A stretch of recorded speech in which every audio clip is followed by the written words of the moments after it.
Bienvenidas y bienvenidos.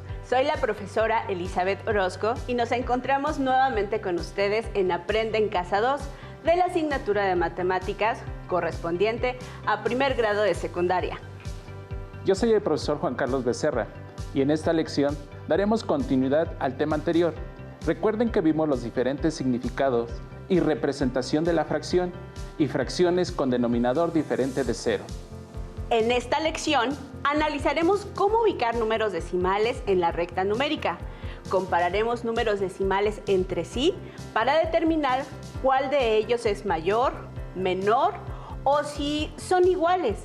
Y veremos cómo establecer la equivalencia de una fracción común con una fracción decimal. Elizabeth, a propósito de este tema que estudiaremos hoy, fíjate que la última vez que vi a mis alumnas y alumnos, noté que la mayoría había crecido mucho en comparación con la estatura que tenían al inicio del ciclo escolar. Sí, es increíble lo rápido que crecen en esta etapa. Seguramente lo han notado. Si no, hagan la prueba de medirse semana a semana y registren las medidas que van obteniendo para que observen cómo van creciendo. Un recurso que pueden utilizar para llevar su registro es el de anotar sus medidas en una recta numérica. Sin embargo, el crecimiento de una semana a otra será apenas de unos milímetros, así que tendrán que aprender a ubicar números decimales en la recta numérica, ya que posiblemente obtendrán medidas como 1.53 metros, 1.71 metros, etc. Vamos a ayudarles a realizar dicho registro de una manera adecuada. Utilizaremos como guía el siguiente video. Para ubicar el número decimal 7 décimos en la recta numérica, se puede seguir el siguiente procedimiento. 1.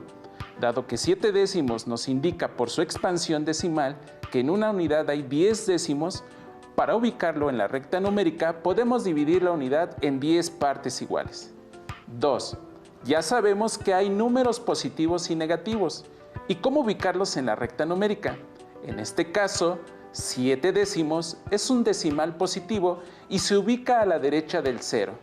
3. Para ubicar 7 décimos en la recta, nos vamos a mover a partir del 0 7 posiciones a la derecha, empezando con 1, 2, 3, 4, 5, 6, 7, como observan, 7 décimos se ubica en este punto de la recta numérica.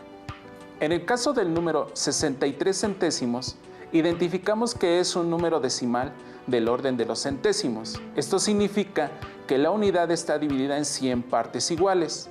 En este ejemplo, como en el anterior, no hay un número entero, es decir, estamos entre 0 y 1. Vamos a dividir en 100 partes iguales la distancia entre 0 y 1. Primero dividiremos en 10 segmentos iguales y a su vez cada segmento resultante también.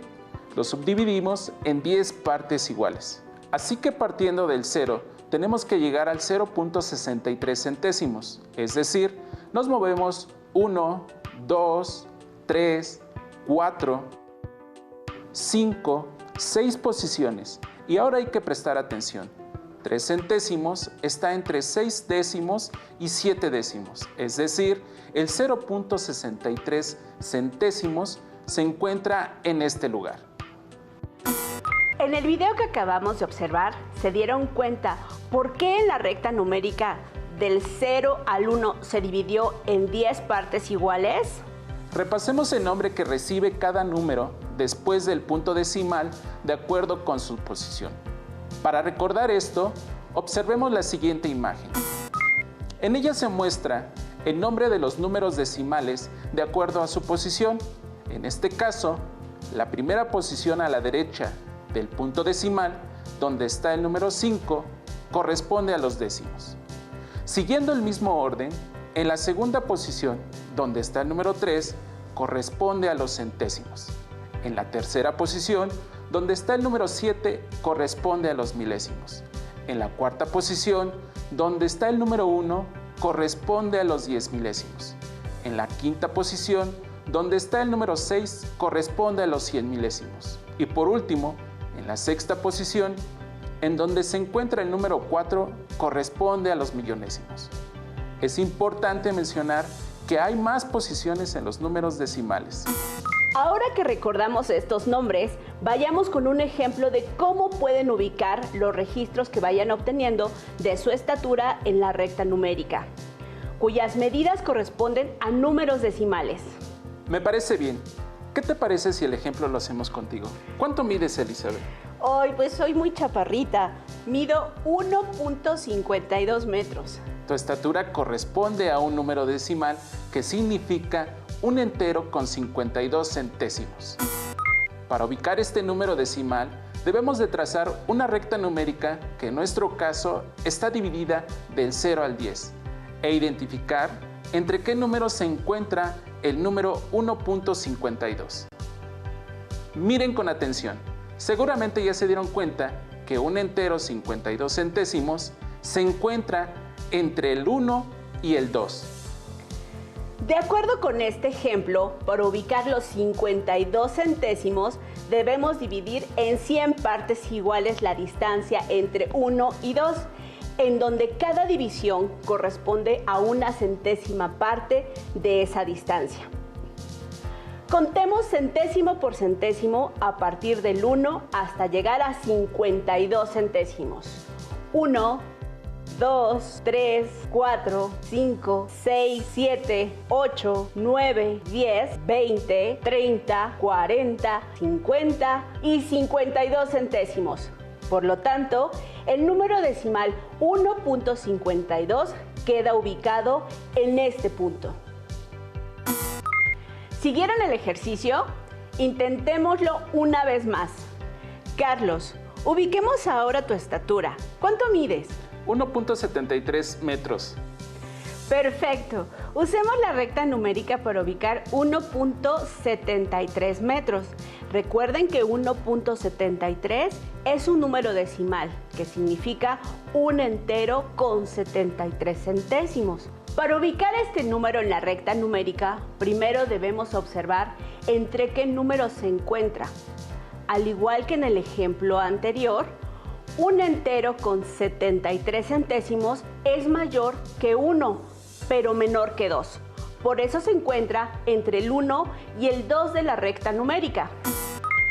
Siguiendo con este ejemplo, por ubicar los 73 centésimos, debemos dividir en 100 partes iguales la distancia que hay del 1 al 2, en donde cada división corresponde a una centésima parte.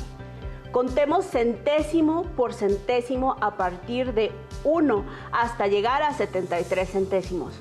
1, 2, 3, 4, 5, 6, 7, 8, 9, 10, 20, 30, 40, 50, 60, 70 y 73 centésimos.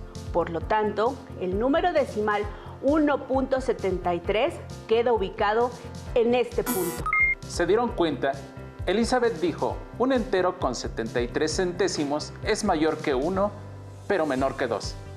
¿Esto significa que podemos hacer una comparación entre ambos números? Buena pregunta. Para responderla, veamos el siguiente video. Para comparar números, ya sean enteros o con decimales, se tiene que verificar dígito por dígito, empezando con el de mayor orden en su posición decimal, es decir, el que se encuentra hasta la izquierda. Así es como se puede saber qué número es mayor, menor o igual con respecto a otro.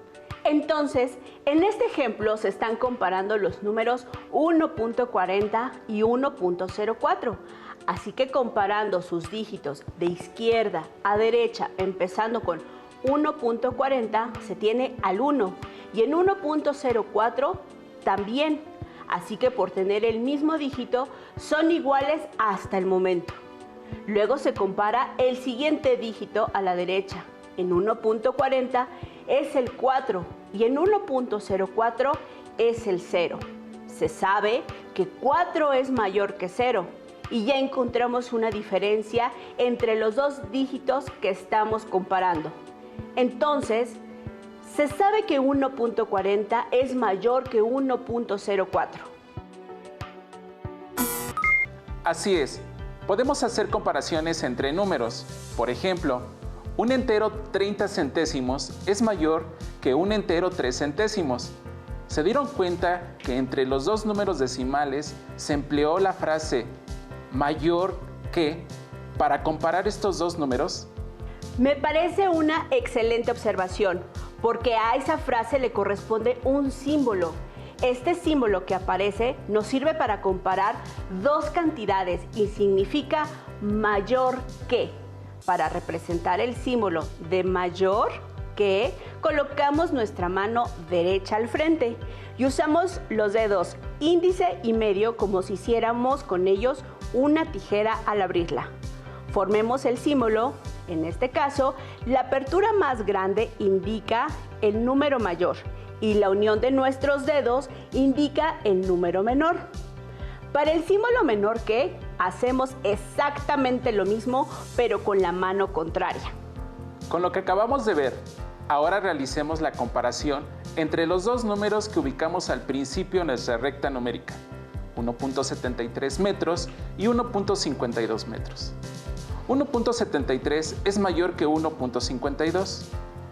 Elizabeth, ¿qué pasaría si cambiamos el orden de los números y los comparamos nuevamente?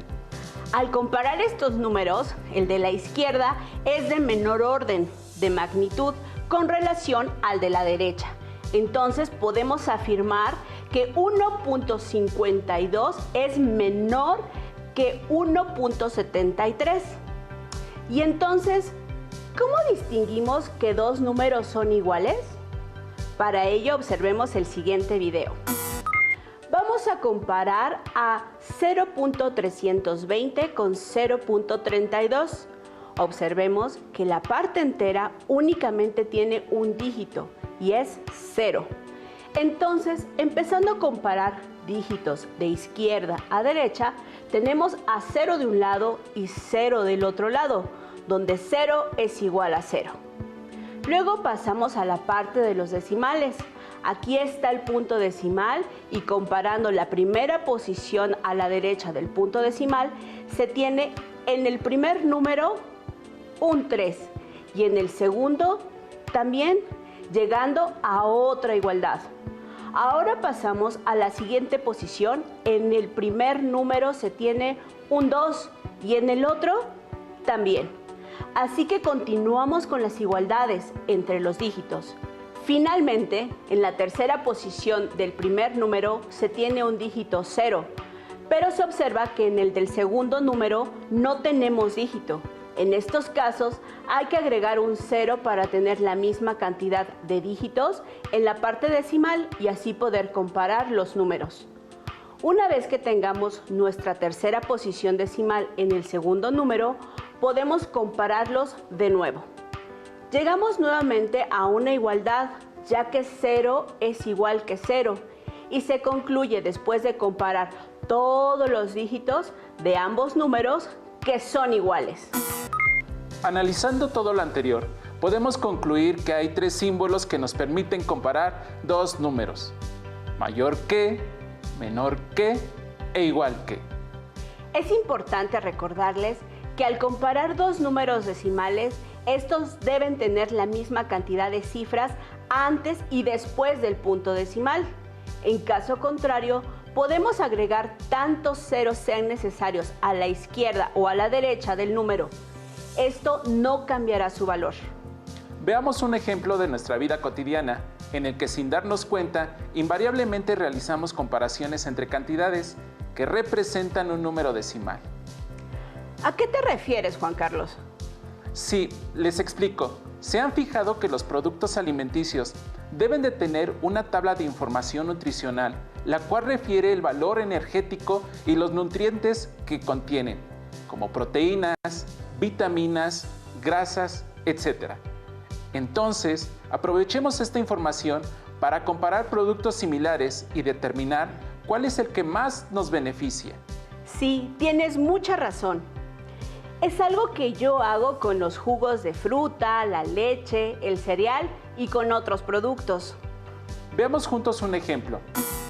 En esta tabla se muestra la composición nutricional de dos productos, el arroz integral y el refinado. Como todos los productos, estos contienen varios nutrientes. Entre los más importantes podemos destacar las vitaminas, ácido fólico y las proteínas. De acuerdo con la tabla, podemos comparar los nutrientes entre el arroz refinado y el arroz integral. Por ejemplo, los hidratos de carbono que contiene el arroz integral son 74.1 gramos y del arroz refinado son 81.6 gramos. Ambas cantidades están representadas con números decimales. Por lo tanto, podemos determinar cuáles productos tienen mayor, menor o igual valor, de acuerdo con lo que hemos venido trabajando con ustedes. En este caso, la cantidad de dígitos que tienen los dos números en la parte entera y decimal es la misma, por lo que únicamente comenzaremos a comparar de izquierda a derecha, comenzando con los números 7 y 8. Observen que 7 es menor que 8, por lo que ya no es necesario otra comparación y se determina que 74.1 es menor que 81.6. Ahora sí, comparemos la vitamina B6 de ambos productos. ¿El arroz integral tendrá mayor, menor o igual cantidad de este nutrimento? De acuerdo con los datos de la tabla, el arroz integral contiene 0.275 miligramos y el arroz refinado contiene 0.2 miligramos. En este caso, los dígitos en las dos cantidades no son los mismos.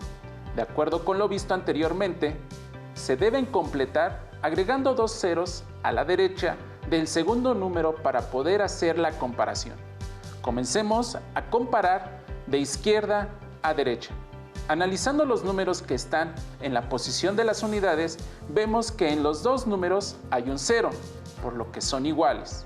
Ahora analicemos los números que están en la posición que corresponde a los décimos, el cual es el mismo número, 2.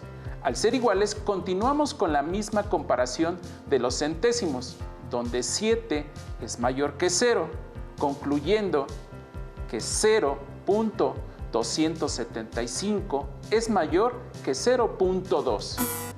Así como hicimos la comparación del valor nutricional con estos dos ejemplos, les invitamos a que ustedes lo hagan con otros productos que tengan a su alcance. En su libro de texto de Matemáticas 1 podrán encontrar otros ejemplos similares a este tipo de comparaciones. Realícenlos.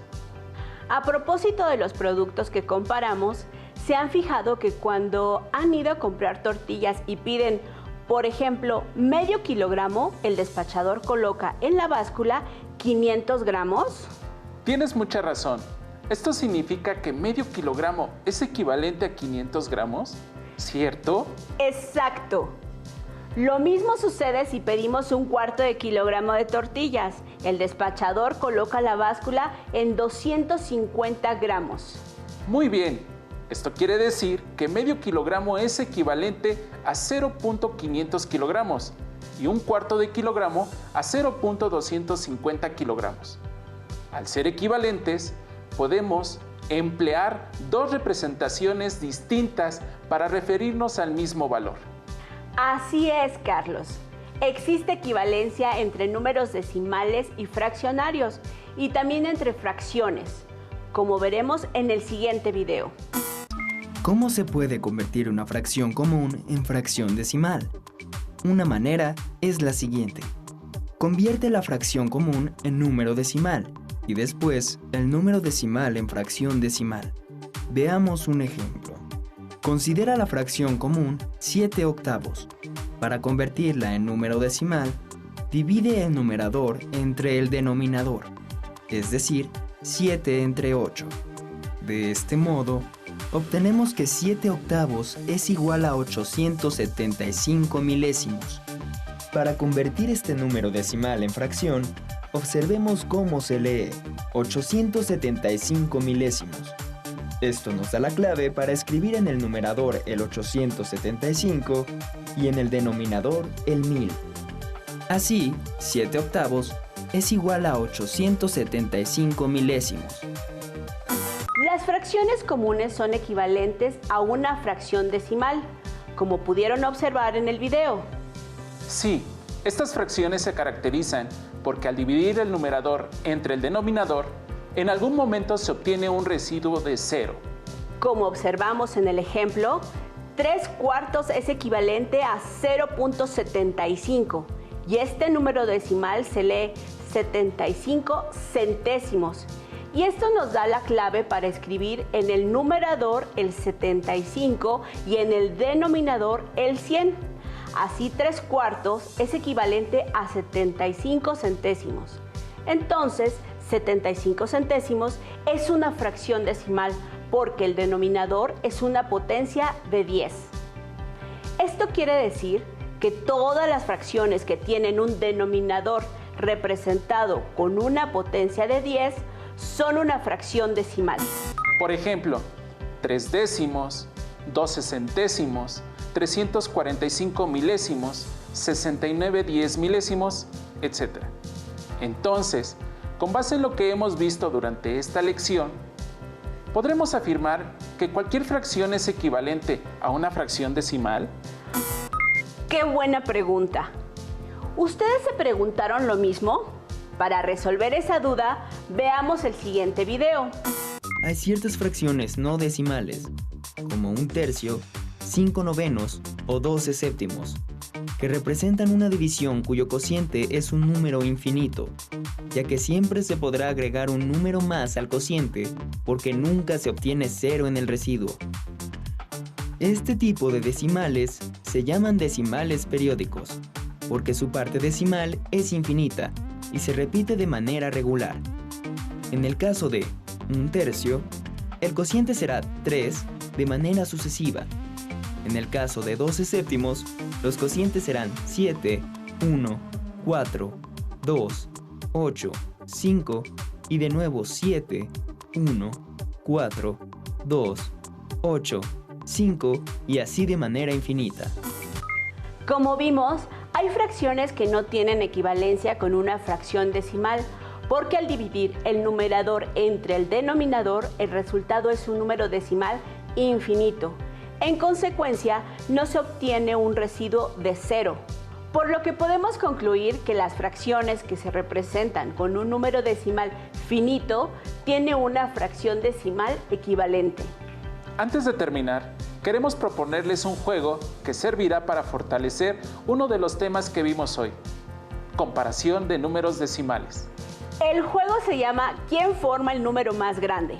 Este juego es para 2 personas y es necesario que tengan un dado de 6 caras, su cuaderno o una hoja donde puedan escribir. Ahí dibujarán con sus colores una tabla similar a la que se muestra en la siguiente imagen, en la que podemos observar 4 columnas y 6 renglones. En la primera columna tenemos de la primera a la quinta ronda. En la segunda columna está el primer jugador con sus respectivas rondas. De igual manera, en la tercera columna para el segundo jugador con sus respectivas rondas. Y en la última columna debemos ubicar al ganador de cada jugada. Es necesario aclarar que en la segunda y tercera columna tenemos unos espacios que deben llenar cada jugador. Observemos que hay un 0 y un punto, seguido de 1, 2 o 3 espacios. Tiren el dado tantas veces como espacios haya y anoten el número que caiga en el espacio que corresponde, conforme realizan cada lanzamiento para que cada quien forme un número decimal. Después, deberán de comparar ambos números y gana la ronda el que forme el número decimal mayor. Por ejemplo, si Elizabeth en su primer lanzamiento lanza el dado y cae 4, este número lo debe de anotar en el primer espacio. En su segundo lanzamiento, el dado cayó con el número 1, este se anota en el segundo espacio, formando el número 0.41. Después me tocaría a mí. Si en mi primer lanzamiento el dado cae en el número 4 y en el segundo cae en 6, se forma el número 0.46. De acuerdo a las reglas del juego, debemos registrarlos en la tabla. Comparemos nuestros números. Como pueden observar, el número que formó Carlos es mayor que el mío, por lo cual Carlos es el ganador de la primera ronda. Pero este es apenas el inicio. Anímense a seguir con el juego y ganará quien más rondas gane. Listo, terminamos. pero aún nos queda mucho por explorar y descubrir. Así que nos vemos pronto aquí en Aprenda en Casa 2. Hasta la próxima. Si tienes dudas o necesitas